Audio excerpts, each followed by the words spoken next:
Une femme trop puissante, c'est effrayant.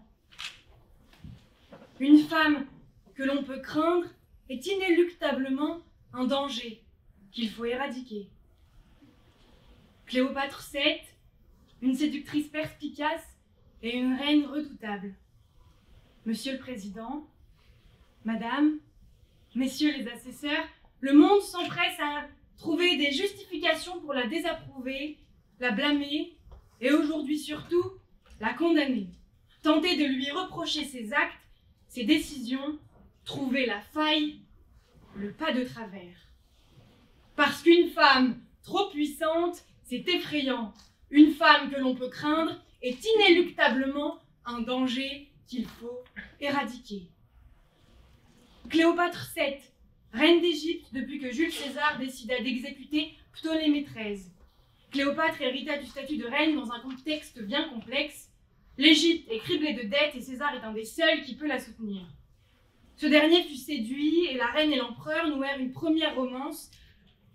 À la mort de César, le pouvoir resta vacant et la gestion de la République romaine se retrouva alors partagée entre Octave, qui possédait les terres occidentales, et Marc-Antoine, qui possédait les terres orientales. Rome demeura cependant indivisible, gouvernée par le Sénat. Cette rencontre politique mena alors à une seconde romance. Marc-Antoine tomba sous le charme de Cléopâtre et ils devinrent inévitablement alliés politiques aux intérêts réciproques. Ma cliente est accusée de trahison envers son peuple, accusée d'avoir livré à une puissance étrangère, Rome, des troupes appartenant aux forces armées égyptiennes. Cléopâtre est accusée d'avoir trahi sa patrie en aidant Marc-Antoine dans sa guerre contre Octave et d'avoir abandonné son peuple en se suicidant. La demande n'a pas su lire entre les lignes de l'histoire. Cléopâtre a mené sa vie pour le peuple égyptien. Toutes ses décisions prises, élaborées, réfléchies, dans le seul intérêt de sa patrie. Cléopâtre s'est appuyée sur la puissance suprême, la République romaine, pour maintenir au péril de sa vie l'indépendance de l'Égypte. Après son couronnement, Cléopâtre savait qu'il fallait assurer la prospérité de son pays, tâche qu'elle remplit incontestablement puisque son règne n'est marqué par aucune révolte de son peuple.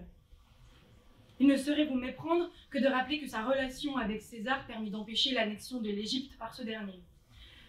Par la suite, sa liaison avec Marc-Antoine a conduit évidemment à une alliance avec le Sénat romain, mais une alliance qui a permis de réaffirmer la mainmise de l'Égypte sur Chypre, les côtes syriennes et ciliciennes et les royaumes de Chalcie, et surtout sa thalassocratie, si chère aux premiers Ptolémées qui firent de l'Égypte une puissance maritime. Cléopâtre a toujours su mêler ses histoires d'amour à ses intérêts politiques. Elle n'a cessé de mettre sa patrie dans l'équation de ses romances. Ce n'est jamais Cléopâtre qui tombe amoureuse, mais l'entièreté du peuple égyptien derrière elle. L'alliance de Marc-Antoine et de l'Égypte est une alliance accélérée par leur romance, mais bien accélérée et jamais pervertie. Il faut savoir faire la différence. Une femme n'est-elle définie que par ses histoires d'amour? Une femme, lorsqu'elle tombe amoureuse, perd alors tout discernement. L'accusation essaie de vous faire croire qu'une femme amoureuse n'est plus indépendante, qu'une femme amoureuse n'est plus capable de penser par elle-même, d'agir pour ses convictions propres. Une femme amoureuse n'est pas assujettie par les opinions et les agissements de son amant. Cléopâtre est tombée amoureuse, mais n'a jamais méconnu ses priorités, les intérêts de sa patrie. La reine d'Égypte a participé à la guerre civile qui opposa Marc-Antoine et Octave. Participer, en effet, aider militairement, sans aucun doute. Il n'est nullement question de faire bon ménage avec un ennemi, mais simplement de s'accorder, s'accommoder, fusionner avec la puissance suprême dans l'unique but de se protéger. Cléopâtre mène cette guerre avec Marc-Antoine pour qu'après leur victoire, l'Égypte reste indépendante. La bataille navale d'Axium s'est soldée par la défaite des deux amants, mais Antoine Marc-Antoine perdit alors sa distinction et Octave devint Auguste, premier empereur romain. La défaite de Marc-Antoine est justifiée par sa seule incompétence.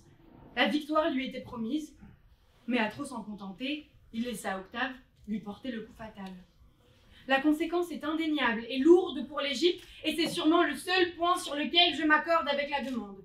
L'Égypte n'est plus le royaume protégé de l'Empire romain et souffre désormais d'un statut spécial. Elle est la propriété exclusive de l'empereur. Pourquoi considérer Cléopâtre comme unique responsable de cette défaite? Pourquoi imputer à la reine cet affaiblissement et pire encore l'accuser de trahison? Monsieur le Président, Madame, Messieurs les assesseurs, lorsqu'une femme gagne, son combat est amoindri, ses efforts atténués.